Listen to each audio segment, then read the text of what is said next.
Selamat malam, Saudara. Komisi Pemberantasan Korupsi KPK menyatakan akan mulai mengusut dugaan korupsi kereta cepat Jakarta-Bandung Wush. Terkait hal ini, mantan penyidik KPK menilai KPK harus lebih serius dan berani menelusuri mulai dari perencanaan hingga audit operasional kereta cepat Wush terkini. Lalu bagaimana pintu masuk KPK dalam mengumpulkan informasi terkait dugaan markup kereta cepat Wush? SAP Indonesia Malam hari ini juga akan menyoroti soal tambang emas ilegal di Pulau Lombok, Provinsi Nusa Tenggara Barat yang sempat disebut KPK dapat menghasilkan 3 kg emas seharinya. Di mana sebenarnya letak dan operasional tambang emas tersebut? Saudara, Anda menyaksikan SAP Indonesia Malam, saya Audrey Chandra bersama Anda.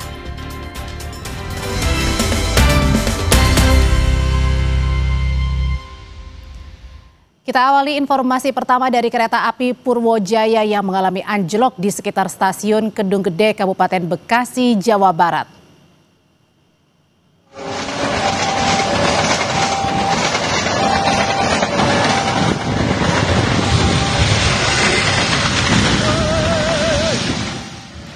Inilah detik-detik kereta api Purwojaya mengalami anjlok di sekitar stasiun Kedung Gede, Kabupaten Bekasi, Jawa Barat.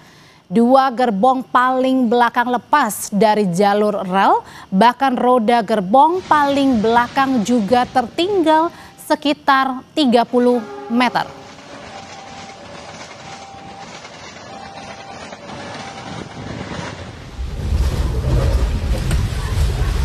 Dan ini adalah rekaman video para penumpang kereta yang menunjukkan bagaimana situasi di dalam gerbong saat kereta api Purwojaya relasi Gambir Kroya mengalami anjlok di emplasemen stasiun Kedung Gede, Kabupaten Bekasi, Jawa Barat.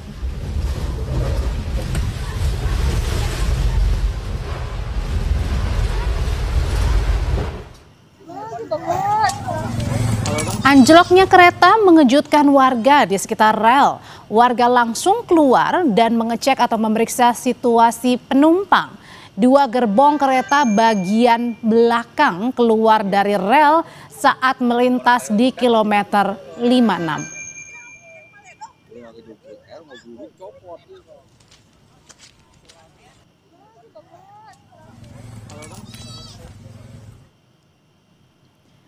Dan ini adalah gambar paling baru dari lokasi kereta Purwojaya yang anjlok. Pengembalian gerbong ke jalur masih terus dilakukan hingga malam hari ini. Perjalanan kereta saat ini sudah bisa digunakan 1 jalur tapi bergantian. Imbasnya ada potensi keterlambatan akibat bergantian jalur.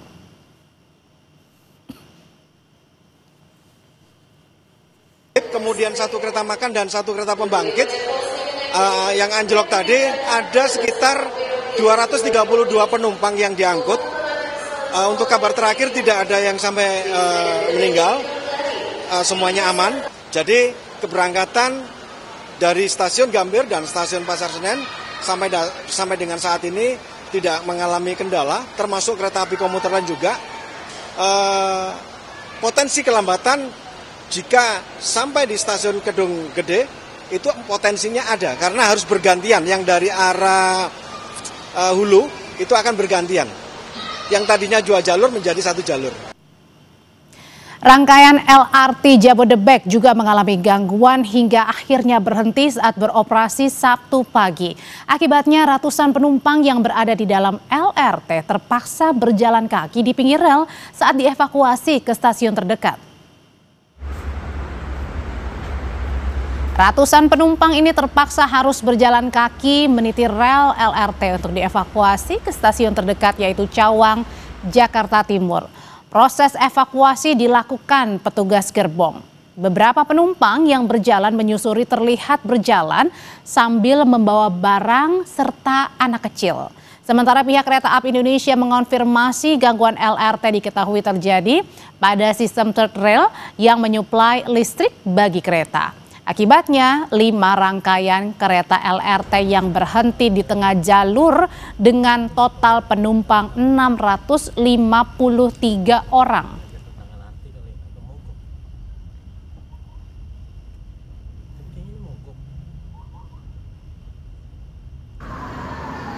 Dalam keterangan yang diterima Kompas TV, Manajer Public Relations LRT Jabodebek Mahendro Trangbawono menjelaskan gangguan itu dipicu karena kendala sistem third rail sebagai penyuplai listrik kereta. 653 penumpang terpaksa dievakuasi menuju stasiun terdekat. LRT Jabodebek klaim proses evakuasi berjalan lancar dan kondisi sudah normal. Sebabkan adanya kendala pada sistem third rail sebagai penyuplai listrik untuk transit LRT Jabodebek. Akibat dari kejadian tersebut, 5 transit LRT Jabodebek terpaksa berhenti di petak jalur. Pada proses evakuasi tersebut, seluruh pengguna didampingi oleh petugas dari KAI untuk memastikan proses evakuasi berjalan dengan aman dan selamat. Beralih ke informasi dari sebuah bus wisata yang mengangkut rombongan warga asal Semarang, Jawa Tengah mengalami kecelakaan di Jalan Tol Pemalang, Jawa Tengah. Kecelakaan menyebabkan 4 orang tewas. Mohon bantuannya, guys. Ya Allah. Bus terguling saat hendak keluar dari exit Tol Pemalang kilometer 313 jalur B pada Sabtu siang. Bus mengangkut 33 orang, rombongan warga Kelurahan Bendan Ngisor, Kecamatan Gajah Mungkur, Semarang yang akan berwisata ke Guci, Tegal. Kecelakaan terjadi diduga karena bus kehilangan kendali sehingga terbalik hingga keluar jalan tol. Akibatnya 4 orang meninggal dunia, 19 orang terluka.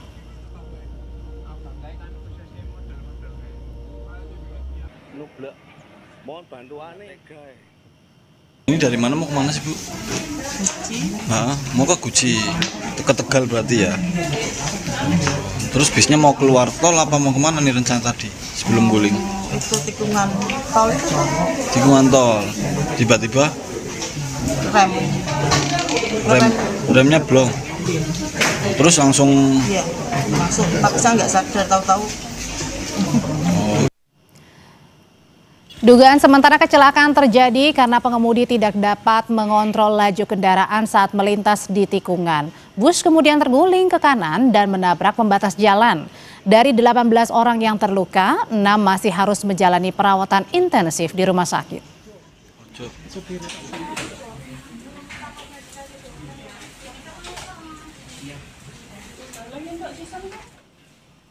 Untuk korban meninggal dunia ada 4 orang.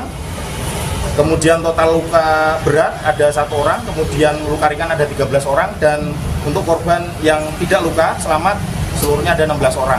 Ini hasil penyelidikan di lapangan adalah kendaraan tidak dapat mengontrol laju kendaraannya pada saat membelok sehingga kendaraan terguling ke kanan di sisi sebelah kanan menabrak bahu jalan, pembatas jalan. Beralih ke peristiwa lain ya saudara, diduga akibat tidak kuat menanjak, sebuah mobil truk mengangkut 32 pelajar SMP tiba-tiba mundur dan terbalik di Goa, Sulawesi Selatan. Kecelakaan tunggal truk yang mengangkut puluhan siswi SMP ini terjadi di Desa Timbung Seng, Kecamatan Patalangsang, Kabupaten Goa, Sulawesi Selatan. Bus yang mengangkut 32 siswa tiba-tiba tidak kuat menanjak dan mundur hingga mengakibatkan mobil truk terbalik. Detik-detik terjadinya kecelakaan tunggal direkam salah seorang pelajar. Puluhan pelajar yang berada di atas truk pun terjatuh hingga terlempar keluar dari truk.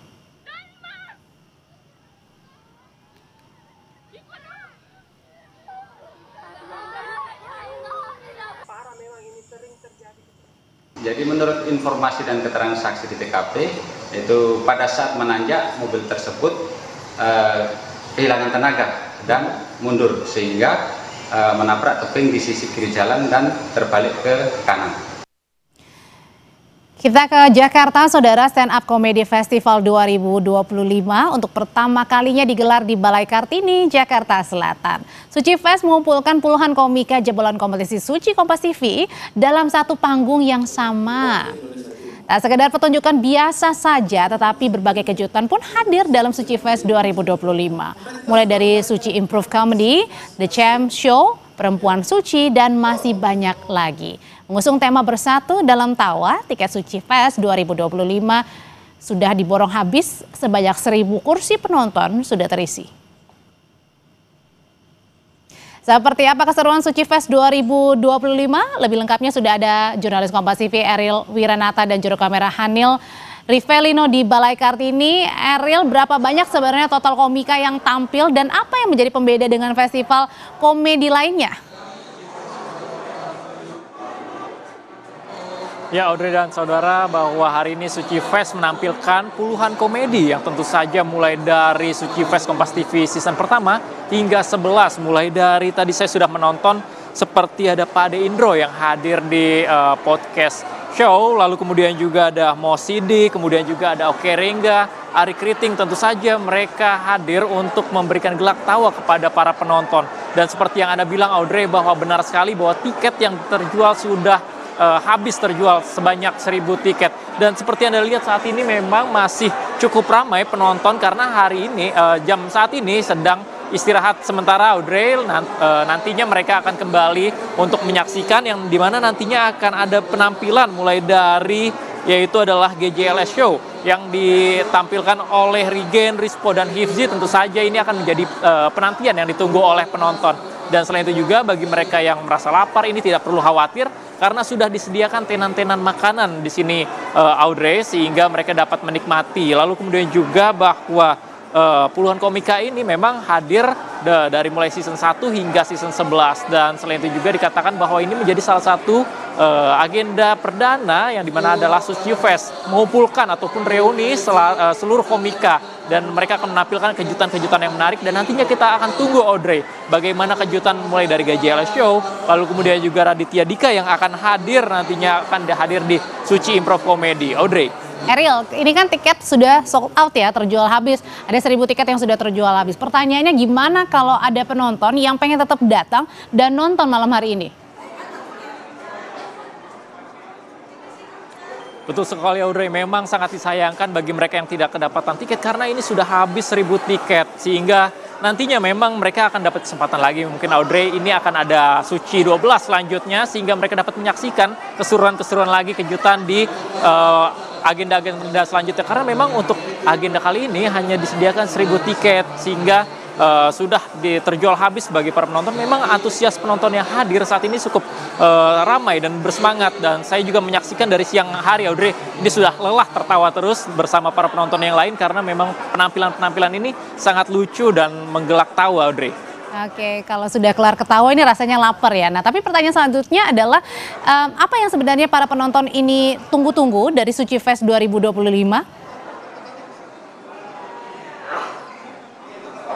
Ya, Audrey, tentu saja di Suci Fest ini memang berbeda dari stand up comedy yang lain. Tidak hanya menampilkan stand up comedy saja, Audrey, melainkan juga tadi sempat ada podcast show yang tampilkan oleh Pak Ade Indro. Kemudian juga nanti ini akan ada GJLS Show. Tentu saja siapa yang belum pernah menonton film GJLS dan nantinya akan menyaksikan kembali tentu saja dengan lucuan ataupun penampilan yang ditampilkan oleh Rigen, Rispo, dan Hifzi. Tentu saja 3 orang ini yang menjadi salah satu yang ditunggu oleh penonton. Tentu nantinya akan di sesi selanjutnya karena ini menampilkan 8 sesi, Audrey, sehingga bagi para penonton tidak akan mungkin bosan untuk hadir di Suci Fest 2025 ini karena sudah disediakan berbagai macam kejutan. Lalu juga bagi mereka yang lapar ini sudah disediakan tenan-tenan. Saya juga tadi sudah menyicipi beberapa makanan, Audrey, sehingga ini sangat menarik, Audrey, pada agenda kali ini. Dan nantinya ini menjadikan salah satu agenda perdana Suci Fest yang mengumpulkan seluruh komika dari stand up comedy Kompas TV season pertama hingga 11, Audrey.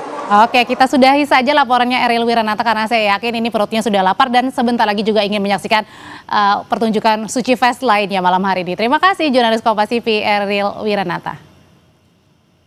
Tetap bersama kami, Saudara. Dinas Energi dan Sumber Daya Mineral Provinsi Nusa Tenggara Barat menyatakan tidak ada aktivitas tambang tanpa izin di sekitar kawasan ekonomi khusus Mandalika, Lombok Tengah. Tapi ada di wilayah Lombok lainnya. Di manakah? Selengkapnya kami kembali.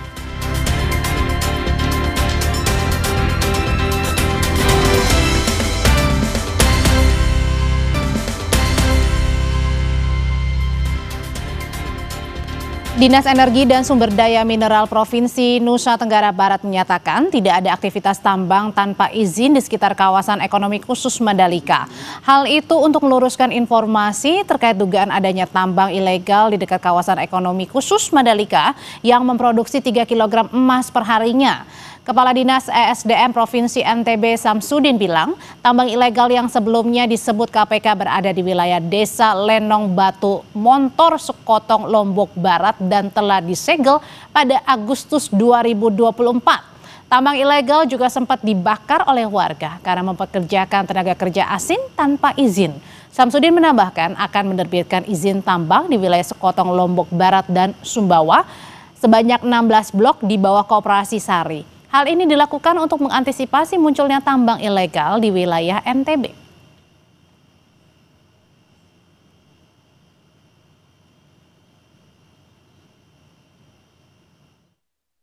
Ini masuk KPK kemarin, kalau kita baca datanya, informasi yang berkembang di media itu kan itu lokasi yang dulu pernah dilakukan kegiatan penyegelan oleh KPK dan teman-teman Kementerian Kehutanan yang sudah ada tersangkanya gitu, Mbak. Memang jaraknya kan sekitar 1,5 jam dari Mandalika. Cuma kan persepsi orang dekat Mandalika itu dianggapnya berdekatan langsung gitu. Sementara Menteri Energi dan Sumber Daya Mineral SDM Bahlil Lahadalia menegaskan seluruh aktivitas tambang ilegal langsung diproses hukum. Bahlil mengaku belum menerima laporan terkait dugaan tambang ilegal di dekat kawasan ekonomi khusus Mandalika. Ia menegaskan Kementerian SDM hanya menangani tambang yang punya izin resmi, sedangkan untuk tambang ilegal menjadi ranah aparat penegak hukum. Nemuin produksi tambang di Mandalika itu 3 kg per hari. BSDM itu mengelola tambang yang ada izinnya, ya. Kalau nggak ada izinnya, proses hukum aja. Proses hukum. Itu udah ada koordinasi belum, Pak? Saya belum dapat laporan, ya. Taunya gini ya, kita clear aja. ESDM mengawasi mengelola tambang itu yang ada izinnya. Kalau nggak ada izinnya, bisa aparat penegak hukum maupun gakum, ya. Proses hukum aja. Mantan penyidik KPK Yudi Purnomo meminta KPK meningkatkan status kasus tambang ilegal di Mandalika jadi penyidikan. Ia menegaskan KPK harus berani mengungkap siapa dalang dari proyek tambang ilegal yang berada di dekat sirkuit Mandalika, Lombok, Nusa Tenggara Barat ini.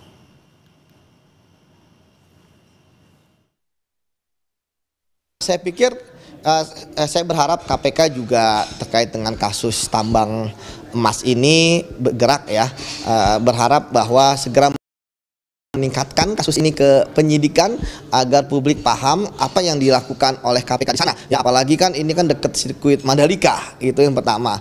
Kemudian yang kedua, siapapun orang yang bertanggung jawab ya, siapa yang bermain gitu ya, KPK juga berani ya untuk mengungkap tanpa melihat ya bagaimana status ya dari sosialnya mereka dan lain sebagainya. Walhi NTB mendesak pemerintah membuat moratorium izin tambang di wilayah Nusa Tenggara Barat. Hingga saat ini Walhi mencatat ada sebanyak 335 izin usaha tambang di atas lahan seluas 212 hektar yang meliputi kawasan hutan, pertanian, dan pesisir. Desakan moratorium untuk mengevaluasi izin tambang yang telah dikeluarkan. Walhi meminta segera dilakukannya penegakan hukum terhadap tambang ilegal ini.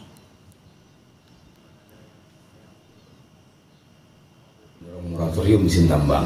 Yang kedua adalah melakukan evaluasi terhadap seluruh izin tambang yang ada di NTB.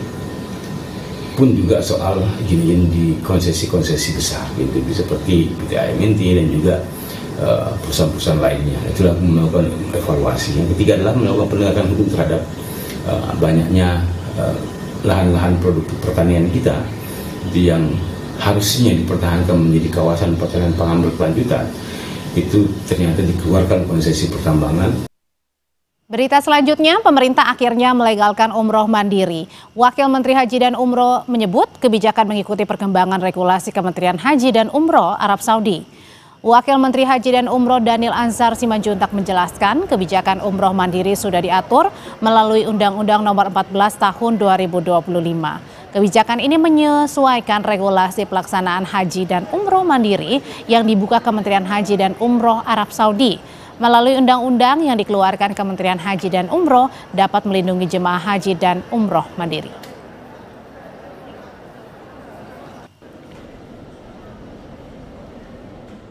Pada saat ini pintu atau gerbang untuk pelaksanaan haji mandiri memang sangat dibuka oleh Kementerian Haji dan Umroh Saudi Arabia. Nah, banyak sekali jamaah umroh mandiri dari seluruh dunia termasuk dari Indonesia sudah melakukannya selama ini, sehingga kita ingin melindungi seluruh jamaah umroh mandiri atau seluruh jamaah umroh kita, maka kita masukkanlah di dalam undang-undang untuk memastikan perlindungan terhadap jamaah umroh mandiri.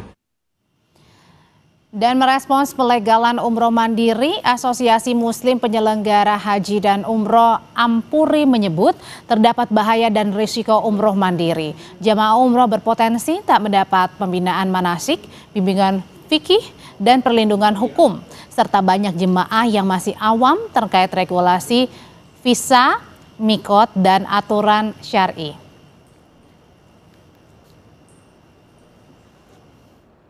Bahwa perjalanan ibadah umroh itu berbeda dengan perjalanan wisata lainnya. Jadi penting perjalanan umroh itu dibimbing oleh penyelenggara resmi yang berpengalaman tentunya.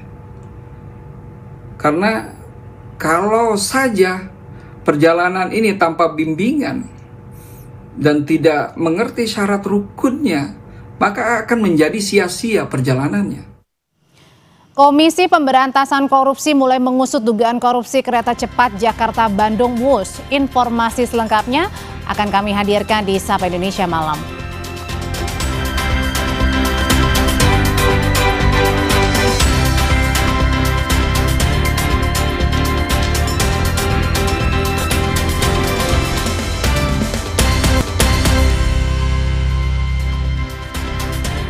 Saudara, mantan penyidik KPK Yudi Purnomo meminta KPK serius mengungkap dugaan kasus korupsi kereta cepat Jakarta-Bandung WUS. Ia mengapresiasi Menteri Keuangan Purbaya yang berani mengeluarkan pernyataan enggan membayarkan utang proyek WUS. Mantan penyidik KPK Yudi Purnomo meminta KPK menelusuri mulai dari skema pembiayaan, jual beli lahan hingga mengaudit proyek kereta cepat WUS. Yudi menyarankan proyek kereta cepat Jakarta-Surabaya ditahan sementara sampai pembuktian kasus dugaan markup proyek kereta cepat Jakarta-Bandung selesai. Ya, KPK menurut saya harus menelusuri mulai dari perencanaan, di mana dalam perencanaan ada skema pembiayaan, kemudian yang kedua proses pembangunan harus ditelusuri, ya, apakah terjadi markup terkait dengan jual beli lahan, terkait dengan pembangunan relnya, ya, apakah ada markup di sana, untuk juga mengaudit apa yang terjadi pada saat ini, mengapa kemudian prediksi-prediksi ya tidak sesuai dengan rencana. Sebelumnya, Selasa lalu, Pelaksana Tugas Deputi Penindakan dan Eksekusi KPK Asep Guntur Rahayu menyatakan KPK akan mencari informasi terkait dugaan korupsi kereta cepat WUS. Ia meminta pihak yang punya informasi menyampaikan terkait hal tersebut kepada KPK untuk memudahkan dan mempercepat pengusutan. Sementara Presiden ke-7 RI Joko Widodo tak berkomentar saat disinggung sikap Menteri Keuangan Purbaya yang tolak menggunakan APBN membayar utang proyek kereta cepat Jakarta-Bandung WUS. Momen ini terjadi usai Jokowi menghadiri acara Disnatalis Fakultas Kehutanan UGM Jumat lalu. Sebelumnya Jokowi sempat bercerita banyak hal, tapi saat ditanya mengenai polemik kereta cepat Jakarta-Bandung WUS, Jokowi hanya tersenyum dan meninggalkan lokasi acara.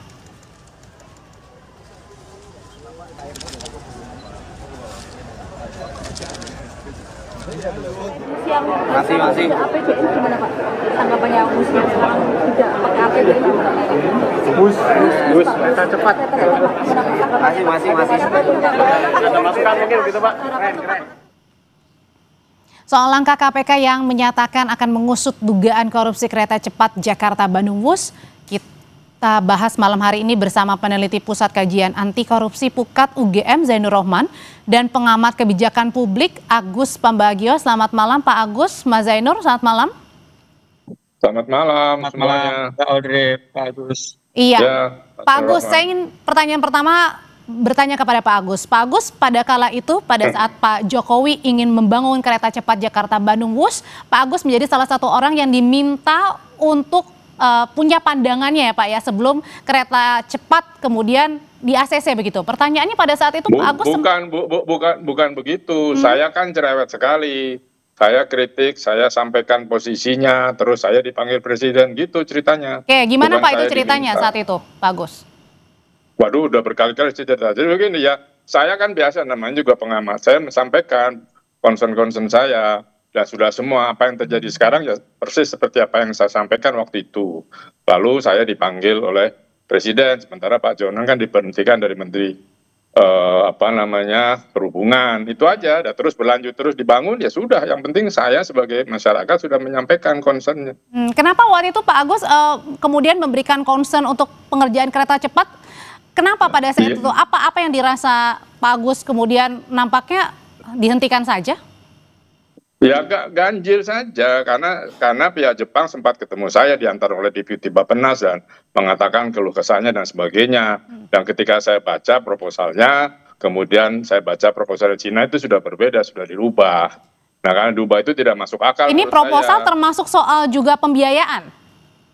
Ya iyalah, pembiayaan kan termasuk bunganya dari 0,1 menjadi 2%. Pada teman-teman yang membuat itu, kan saya tanyakan, itu kalau itu gimana? Ya kalau lebih dari itu pemerintah nggak bisa bayar, ya terbukti kan. Nah jadi begitu masuk ke sana ya saya awasi terus, nggak bisa. Tapi kan jalan terus, ya terserah, karena konsorsium 4 BUMN itu juga kembang kempis hidupnya sebetulnya, kan pimpinannya ada Wika. Nah kalau mau dicari persoalan pembangunannya, tanya pada Wika. KAI itu setelah selesai berjalan operatornya KAI. Tadinya Wika yang memimpin. Sudah tanda tanya untuk pengerjaan Wush, bahkan Pak Luhut sendiri, Mas Zainur menyatakan bahwa Wush sudah bermasalah sejak awal. Pertanyaannya, jadi KPK harus mulai mengusut dugaan korupsi Wush ini dari mana? Dari kementerian mana? Perhubungan, BUMN, Kementerian Investasi, atau yang mana duluan? Ya begini, sekarang kan... Saya ke Mas Zainur dulu ya Pak Agus ya. Oh silakan, Ya. saya nggak sebut nama. Ya. Ya, Pak Audrey, Pak Agus. Jadi ini memang harus dilakukan audit ya oleh KPK. Yang pertama tentu harus dilihat dari tahap perencanaannya. Bagaimana kemudian ya Indonesia mengambil keputusan untuk menggunakan Cina. Nah, apakah di dalam pengambilan keputusan tersebut digunakan asas-asas umum pemerintahan yang baik ya sesuai dengan Undang-Undang Nomor 30 Tahun 2014. Di sana itu ada asas-asas dasar ya. Nah, kalau ada konflik kepentingan, ada moral hazard dalam bentuk apapun, termasuk fraud, ada kickback, ada keuntungan-keuntungan yang diperoleh, baik itu keuntungan material maupun non-material, dari siapapun pejabat Indonesia, maka clear itu sudah korupsi, tidak ada pembahasan lebih lanjut, tinggal dilakukan penyidikan gitu ya. Jadi di sini tidak bisa beralasan itu diskresi. Diskresi pun ada syarat-syarat untuk dilakukan pengambilan diskresi tersebut. Salah satu prinsip dasarnya adalah prinsip kehati-hatian. Mengapa ya? Kemudian di dalam praktiknya terjadi overrun dan ternyata juga okupansi kereta cepat ini tidak sesuai dengan janji-janji awal di dalam feasibility studies itu. Apakah? Ya Mbak. Kalau tadi dibilang adalah dugaannya ada markup begitu ya Mas Zainur ya? Ya nah, tentu. Kalau markup itu berarti mulainya dari mana nih kementeriannya? Kan saya melihatnya ada 3 tahap ya. Tahap yang pertama itu tahap perencanaan. Apakah dokumen perencanaannya itu yang di markdown, yang berujung kepada overrun? Yang kedua, apakah di dalam proses konstruksinya, Mbak Audrey, di dalam proses pembangunannya, di dalam proses pengadaan lahannya gitu ya. Kalau itu terjadi misalnya markup, terjadi korupsi pengadaan barang dan jasa, maka di situ adalah kontraktornya. Yang ketiga baru soal finansialnya. Tapi yang saya ingin lihat pertama adalah keputusan untuk beralih ke Cina. Dari rencana awal Jepang, itu Mbak Audrey. Jadi kalau yang tahap pertama itu di tahap perencanaan, saya lihat ini keputusan yang diambil ini kan atas direksi dari Presiden, atas arahan dari Presiden. Maka KPK memulainya dari Presiden Mbak Audrey. Baru kalau sudah dilakukan audit secara menyeluruh tentang bagaimana keputusan itu diambil dengan kacamata asas umum pemerintahan yang baik, kemudian nanti KPK bisa lanjut ke tahap konstruksi, tahap pembangunannya. Apakah ada korupsi di dalamnya, misalnya ada kemahalan harga yang melawan aturan dan seterusnya. Tetapi yang dipersoalkan paling pertama adalah bagaimana keputusan itu diambil, Mbak Audrey. Keputusan mengubah tadi dari gitu Jepang ya, ke Tiongkok maksudnya ya? Betul. Keputusan itu diambilnya bagaimana? Ya, karena ini kan kemudian gitu ya, diketahui terjadi off-run. Off-run itu kan berarti tidak sesuai dengan rencana. Apakah di dalam membuat rencana itu yang sudah ada itikat buruk, ataukah memang itu sesuatu yang wajar? Sebenarnya sih off-run dalam semua proyek, baik dari sisi biaya maupun dari sisi waktu, itu wajar selama angkanya tidak seperti di kasus WUS ini. Kasus WUS ini kan nggak wajar sama sekali gitu ya, sehingga harus dilakukan audit. Sehingga menurut saya sekarang yang dilakukan harusnya adalah proses audit menyeluruh dari tahap perencanaan sampai tahap pelaksanaan. Oke. Dan langkah-langkah ke depan, Mbak Audrey. Oke, saya mau nanya kalau gitu pendapatnya ke Pak Agus kalau begitu. Pak Agus sendiri apakah tadi juga kalau gitu menelitikan dari mana nih? Kalau tadi Mas Zainur bilang mulai dari perencanaan begitu, karena memang sudah tanda tanya awalnya dari Jepang yang kemudian ditunjuk akhirnya adalah Tiongkok. Kalau Pak Agus sendiri mulai dari mana nih harus diselidikinya KPK? Begini, proses perencanaan, studi dan seterusnya sampai selesai itu ada dokumennya. Tolong KPK cari dokumen itu, termasuk negosiasi di Cina, termasuk sebelum crossoveran bagaimana, itu ada ceritanya. Nah, kalau soal audit kan setiap tahun BPK sudah mengaudit, yaitu dicari dokumennya di BPK. Kalau dia WTP berarti ada something wrong. Jadi semuanya itu tugas KPK, jangan nyuruh orang seperti Pak Mahfud suruh nyari, suruh menyerahkan. Kan saya ketemu Pak Mahfud bilang ini bagaimana KPK? Masa kita yang mengadu masyarakat bukannya dia cari, kan dia tugasnya adalah mencari ya. Jadi sekarang cek semuanya betul, Mas Zainur tadi katakan bahwa dicek semuanya. Kalau saya yang terpenting cari dokumen antara perundingan antara Cina dengan Indonesia itu ada. Kalau di Cina itu close, artinya tidak bisa dibaca oleh publik. Tapi di kita kan punya, nah itu cari. Oke, tapi kalau Pak Agus melihatnya sendiri, ini bisa nggak dugaan markup atau mungkin ada dugaan korupsinya ini dilakukan secara berjemaah? Karena proyeknya besar sekali. Ya mau jemaah mau enggak terserah KPK mencarinya. Tapi jangan lupa bahwa kalau markup dari Jepang ke Cina itu saya tidak melihat ada markupnya. Karena Jepang itu pakai yen, angka itu angka yen. Kemudian juga ini yang sini dolar dengan yuan. Lalu juga banyak bilang dibandingkan dengan yang Mesir, yang Saudi Arabia. Saudi Arabia itu tanahnya tidak beli. Di kita tanahnya banyak calo yang menjualnya. Nah, jadi semua itu ada di dokumen harusnya dan ada di auditnya BPK dari tahun 2015 sampai katakan 2024. Cari aja, itu dokumennya ada kok. Nah, jadi kalau sudah baca itu, teliti itu oleh KPK, baru dia bisa menetapkan apakah ini korupsi atau tidak. Apakah KPK berani begitu untuk langkah awal sendiri? Ya harus berani, kalau enggak bubarin aja lah. Oke. Ngapain ada KPK? Baik, Mas Zainur, kalau tadi Pak Agus bilang adalah mulai dari cari dulu dokumen ya begitu ya di BPK. Kalau dari Mas Agus sendiri sebenarnya bagaimana? Apakah harus meminta, kan dari KPK sendiri meminta juga sebenarnya kalau misalnya masyarakat punya laporan atau kemudian juga punya bukti-bukti permulaan begitu bisa melapor, ini harusnya dari mana dulu nih Mas Zainur? Ada, jangan masyarakat lah. Oke, Mas Zainur? Ya tentu KPK ya bisa jalan dengan yang pertama mendapatkan laporan dari masyarakat. Yang kedua, informasi yang didapatkan sendiri oleh KPK, baik informasi secara terbuka melalui media massa atau refer dari lembaga-lembaga yang memiliki kewenangan, misalnya PPATK, BPK, BPKP. Kan selama ini KPK juga banyak dapat kasus hasil audit, hasil analisis transaksi keuangan, ya dan lain-lain. Itu sudah merupakan hal yang biasa. Sekarang ini sudah menjadi diskusi yang sangat terbuka di publik. Langkah selanjutnya bagaimana? KPK tidak lanjut dengan melakukan pengumpulan bahan keterangan. Saya setuju dengan Pak Agus ya, dokumen yang pertama harus dicari adalah dokumen perencanaannya, dan itu dokumen sangat bisa dicari oleh KPK dengan kewenangan yang dimiliki oleh KPK. Bahkan KPK kalau perlu segera membuka penyelidikan. Kalau sudah membuka penyelidikan, KPK bisa meminta dokumen-dokumen tersebut kepada lembaga-lembaga negara yang memiliki kewenangan, termasuk ya meminta dari badan audit, meminta dari kementerian, dari lembaga, dan juga bisa meminta keterangan ya, belum untuk melakukan pemeriksaan ya, tetapi minta keterangan terhadap pihak-pihak yang diduga mengetahui gitu ya. Siapa sih yang Ini harus belum masuk ke proses projustisia. Nah, menurut Mas Zainur sendiri siapa sih pihak pertama yang harus dimintai keterangan? Pihak awal. Mas Zainur. Ya, saya setuju Pak Agus tadi ya. Kumpulkan dulu dokumennya, Mbak. Dokumennya kumpulkan dulu tahap apa namanya di tahap perencanaan itu, dilengkapi dengan ya tadi ya ada negosiasi dan seterusnya. Tentu negosiasi itu ada yang negosiatornya, ada juga pihak yang mengambil keputusan. Pihak pengambil keputusan kan presiden. Ya, waktu itu presidennya namanya Pak Presiden Joko Widodo waktu itu. Sehingga di tahap perencanaan ini bisa dinilai apakah perencanaannya itu dilakukan sekali lagi ya prudent dalam bahasa pemerintah namanya sesuai dengan asas AUPB, asas umum pemerintahan yang baik. Ada alat ukurnya Undang-Undang Nomor 30 tahun 2014. Yang kedua nanti kalau sudah dicari dari sisi perencanaan masuk ke tahap pelaksanaan pembangunan, dokumen pembangunannya ya oleh kontraktornya dan seterusnya itu bisa dicari oleh KPK gitu ya. Di situ kan ada ya seluruh dokumen itu ada laporan pertanggungjawabannya dikumpulkan oleh KPK, dilakukan analisis. Apakah di situ ada perbuatan melawan hukum misalnya dalam bentuk markup atau tidak gitu ya. Sehingga nanti bisa diambil kesimpulan Mbak Audrey. Soal off-run ini apakah karena ya moral hazard di proses konstruksinya ataukah karena memang di perencanaannya yang nggak benar? Oh, sejak awal atau di tengah-tengah gitu ya? Perencanaannya, iya.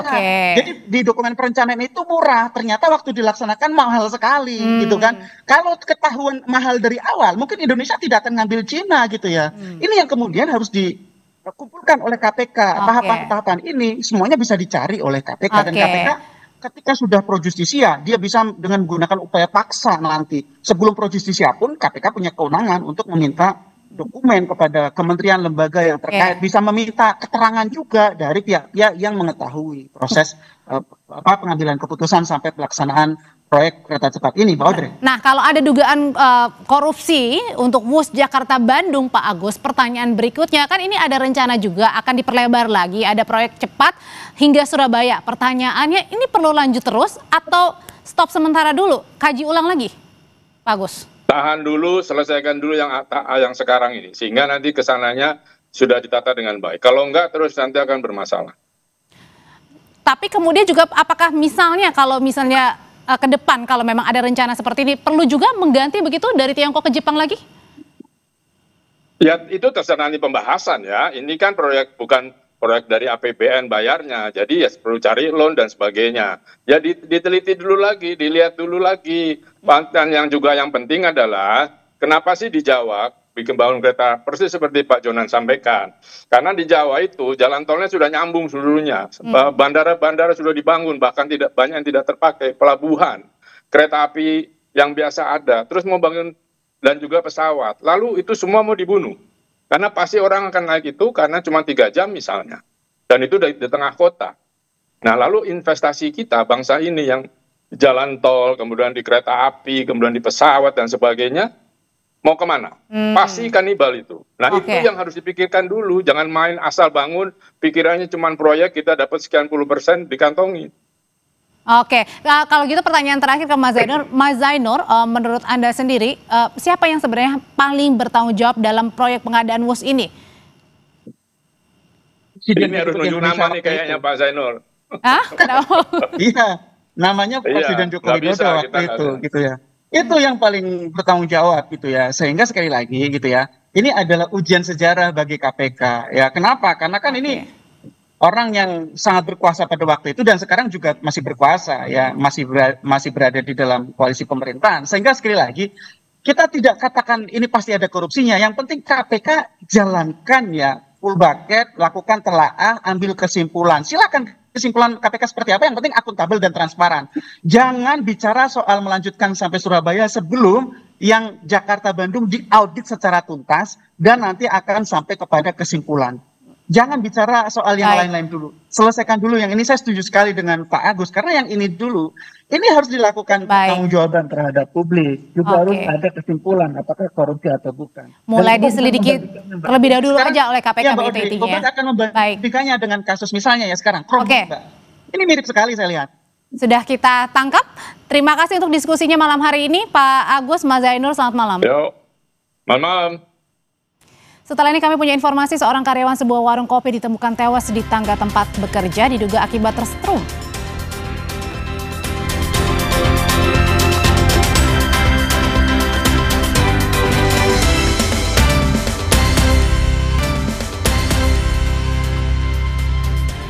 Saudara, seorang karyawan sebuah warung kopi ditemukan tewas di tangga tempatnya bekerja diduga akibat tersetrum. Menurut saksi mata, korban diduga tewas saat melewati tangga besi.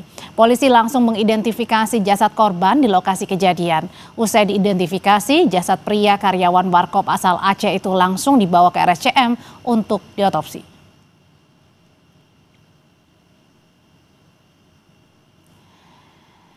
Diduga akibat tidak kuat menanjak, sebuah mobil truk yang mengangkut 32 pelajar SMP tiba-tiba mundur dan terbalik di Goa, Sulawesi Selatan. Kecelakaan tunggal truk yang mengangkut puluhan siswa SMP ini terjadi di Desa Timbuseng, Kecamatan Patalasang, Kabupaten Goa, Sulawesi Selatan.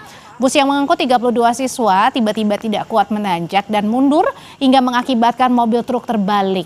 Detik-detik terjadinya kecelakaan tunggal direkam salah seorang pelajar. Puluhan pelajar yang berada di atas truk pun terjatuh hingga terlempar keluar dari truk.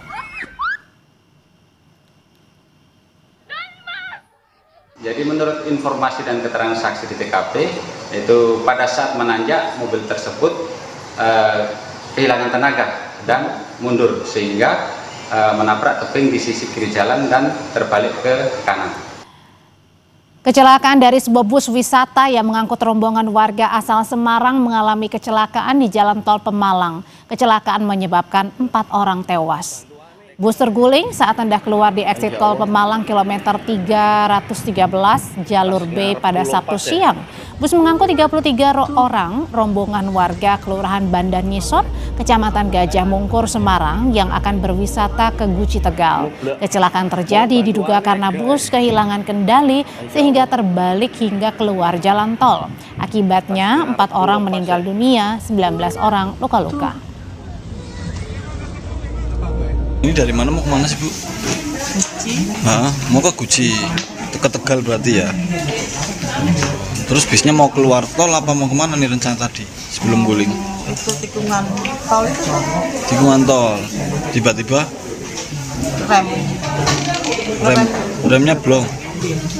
Terus langsung. Iya, masuk. Tapi saya nggak sadar, tahu-tahu.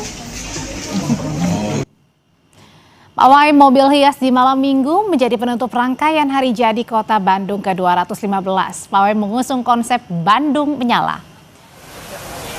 Rute pawai mobil hias dimulai dari Plaza Balai Kota Bandung dan berakhir di kawasan Lapangan Tegaleka. Peserta beragam mulai dari organisasi perangkat daerah hingga kelompok seni lokal. Dalam pawai, setiap mobil hias menampilkan tema berbeda, mulai dari sejarah kota Bandung, inovasi pembangunan, budaya Sunda, hingga semangat keberlanjutan lingkungan. Ini dari Villa Gruno. Villa Gruno itu bangunan bersejarah itu, dengan salah satu dengan sejarah.